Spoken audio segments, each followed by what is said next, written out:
Come on, get him inside. What happened? Got hit again. Squatters off the highway. We've got to get some men together, go after them. Don't look at me, it ain't my problem. They've got Manny. You sent Manny on a supply run. I just run the camp, Deke. I don't tell folks how to live their lives. Go to hell, Cope!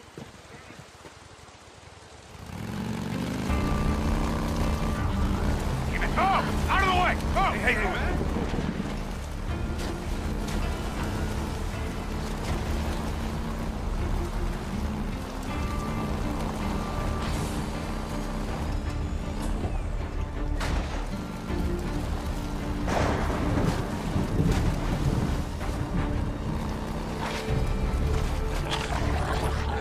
No, that ain't him.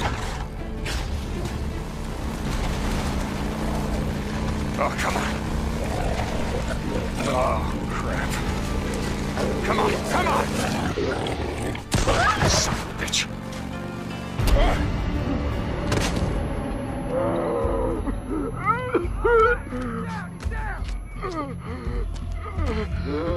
Let's do this. Yeah? You want some of this? Yeah! Yeah!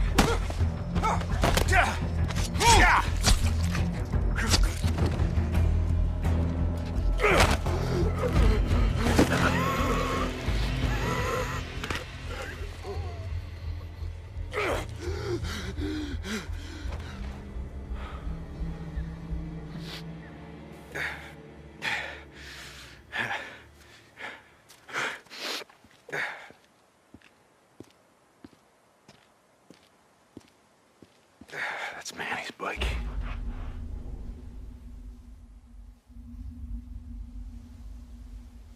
Yeah, this way.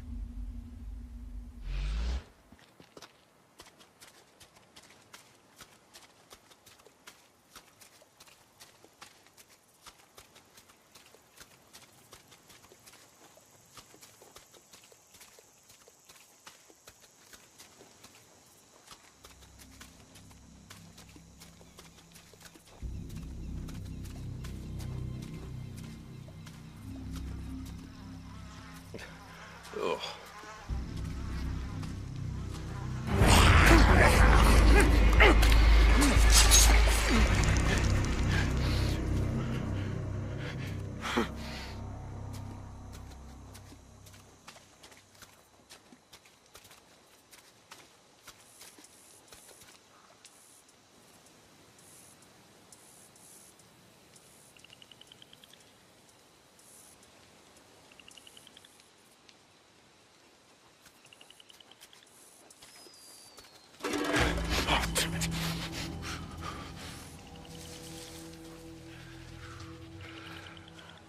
You got a cigarette?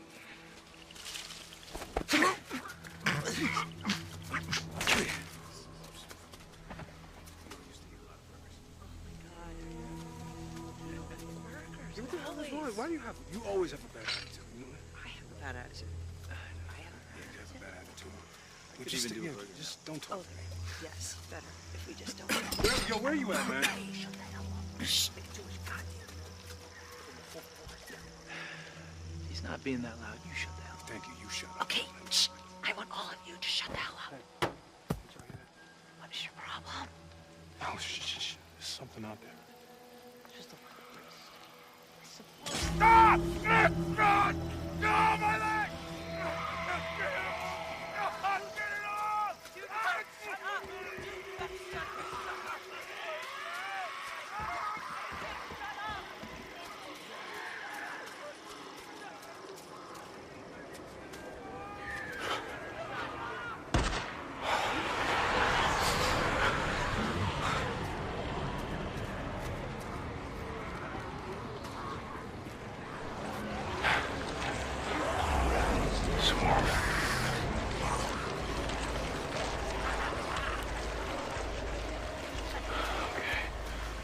Easy, fellas.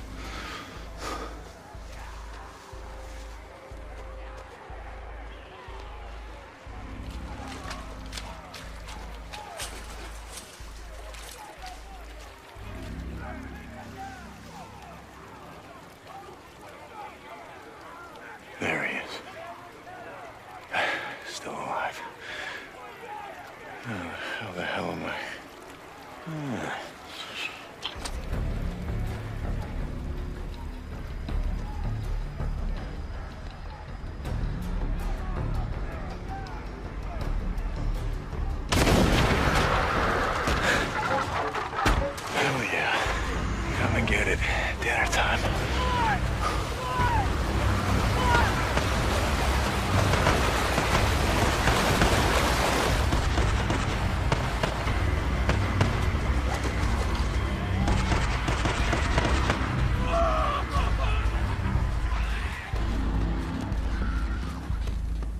Drop him! Now! Or I'll kill him! Do it. I'm not here for him. I'm here for you.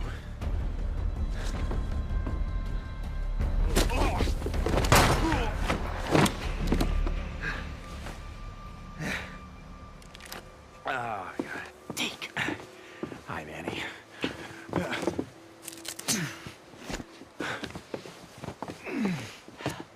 Hey. So, do it. Yeah, he threw. Oh, come on. I wasn't gonna let him kill you. Besides, who the hell else around here knows how to rebuild a carburetor?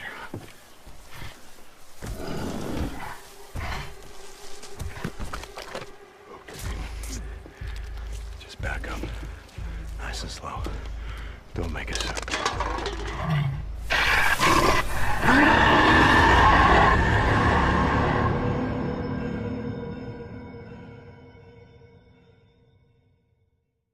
PS4 for the players.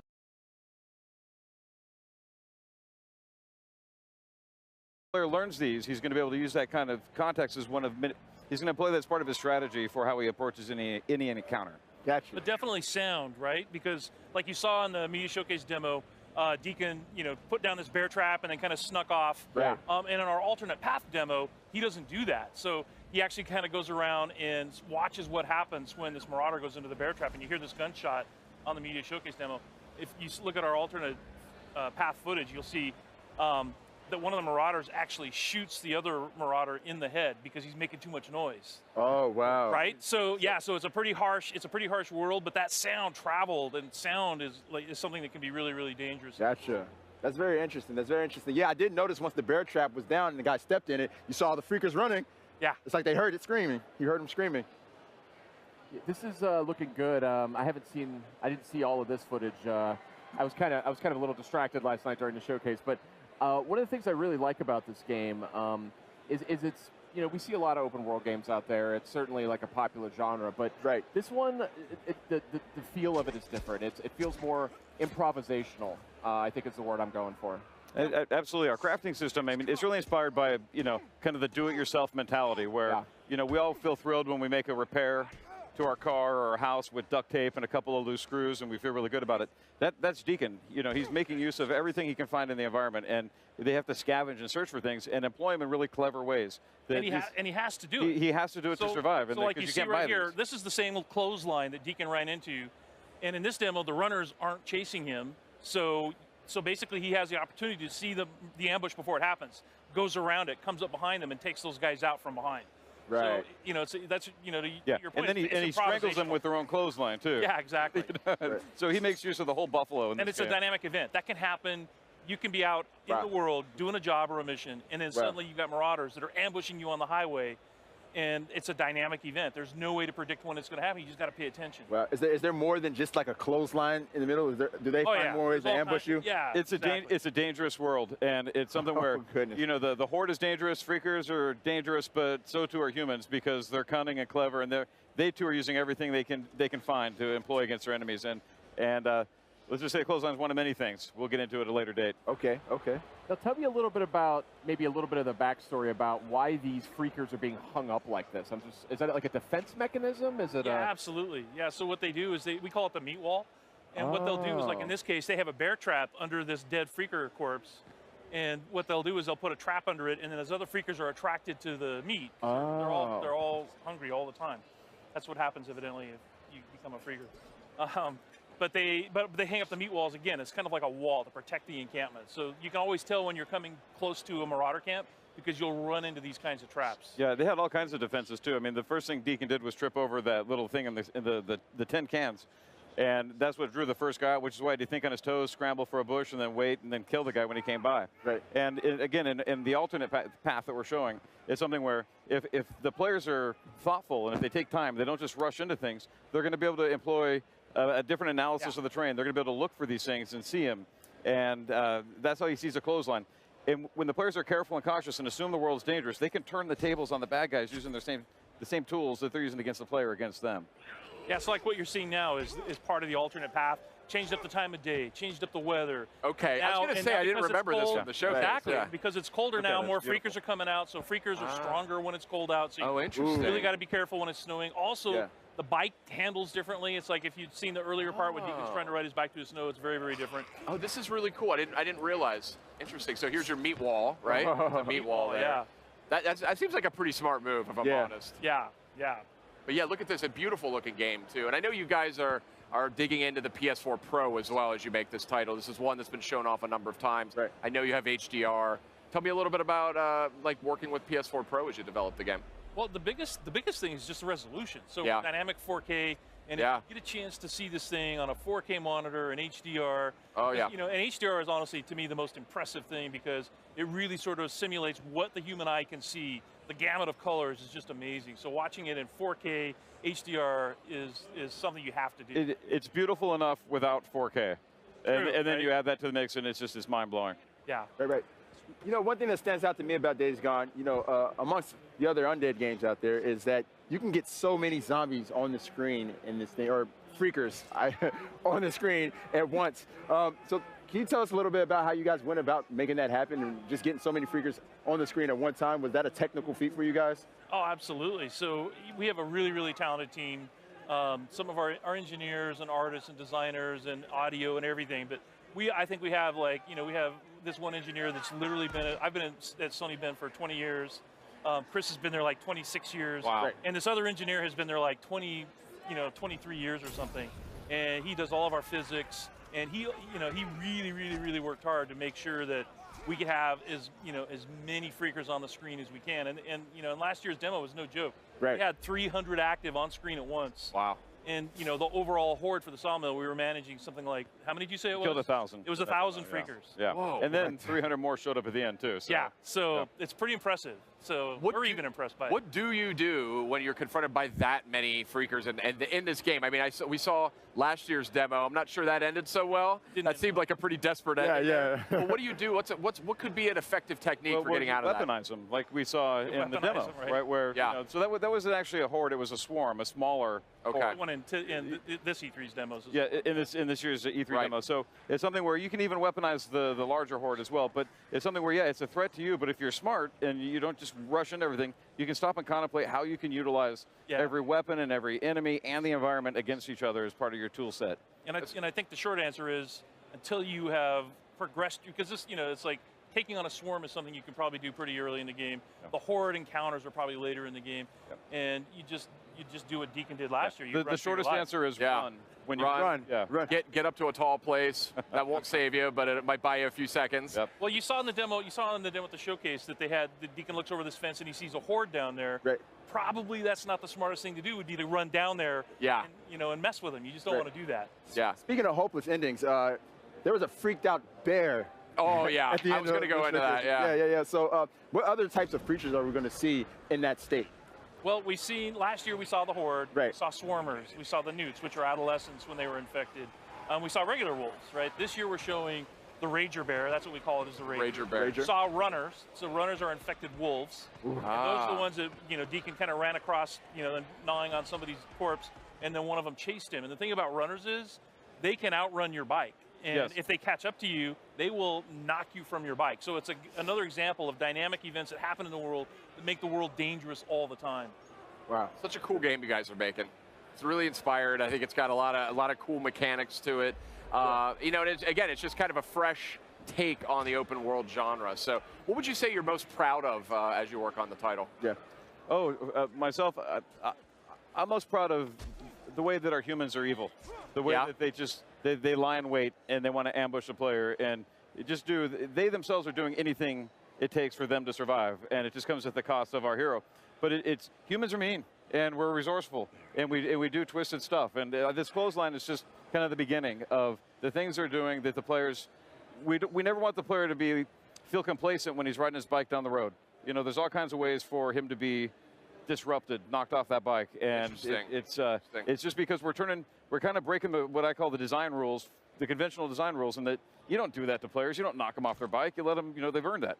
And it's visceral and it's exciting and thrilling to survive those types of encounters. Yeah, it really is. I think, for me, it's just the way the game looks. So, and when you get a chance to play it the way it plays. So, like I said, we have these super talented engineers and artists and designers, and the game just looks amazing. Our goal was to create a AAA console quality open world experience, because that's not something we had really seen. And I think the guys are really pulling it off. I mean, I think the characters look amazing. I think the environments look amazing, all times of day, and it's just fun to look at. Right. I'm just super excited to find out how the world of Days Gone got to where it is. The origin story and how it led to these freakers pretty much taking over. Yeah. Yeah. Yeah. Good stuff, guys. Days Gone coming out on PS4. Do you guys have a release time frame yet? We don't. So okay. we're just working really hard to deep try in to development. make the best game. We're really happy that Sony's given us the time and resources to just make like a AAA open world action game, and I think it's going to be awesome. I agree with you. I think it looks fantastic. So thanks for coming by, showing off the latest. That alternate playthrough was very interesting. I didn't realize it could go in so many different directions. But coming up next, I'll play.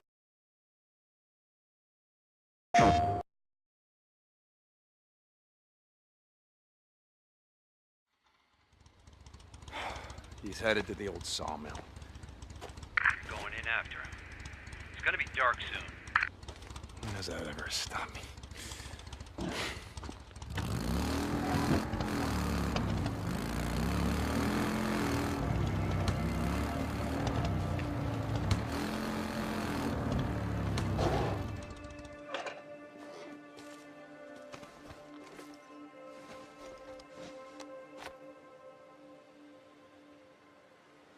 His bike's down.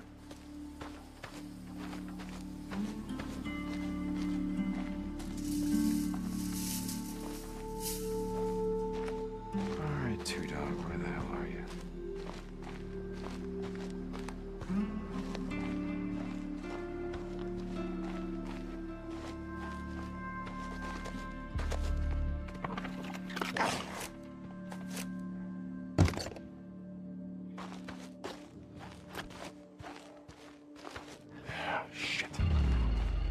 Go on. Get out of here. Get out.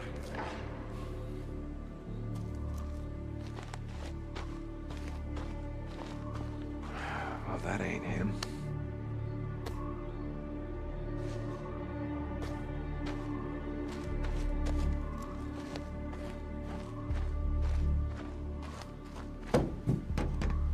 Let's see. Yep. I could use that.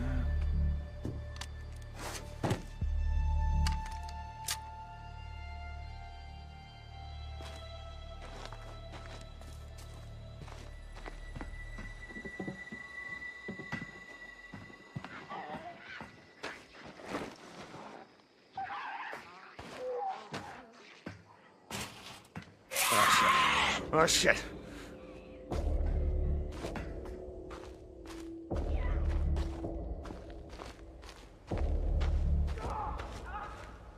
Two Dog.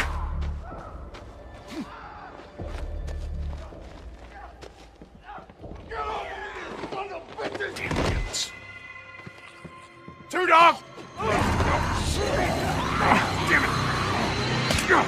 Stop, Two Dog!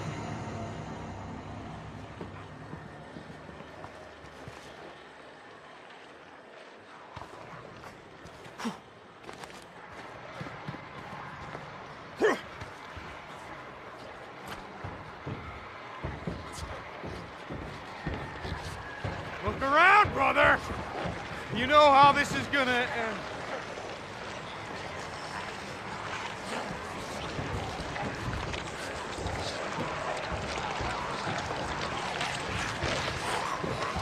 Where you at?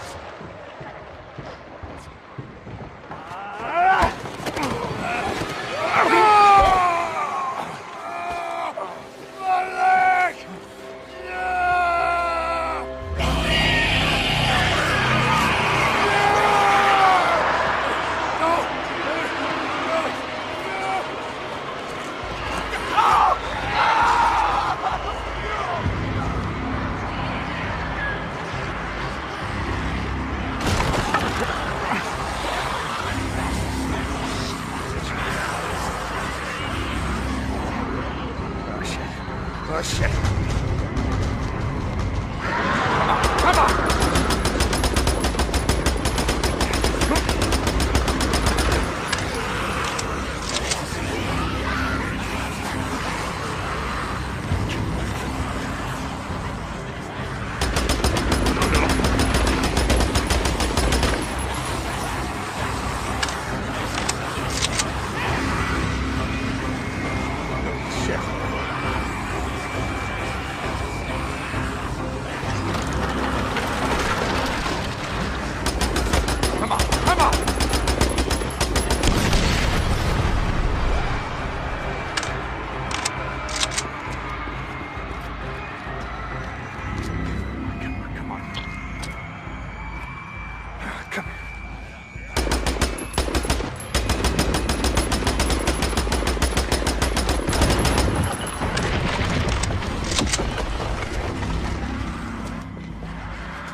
プレイステーション。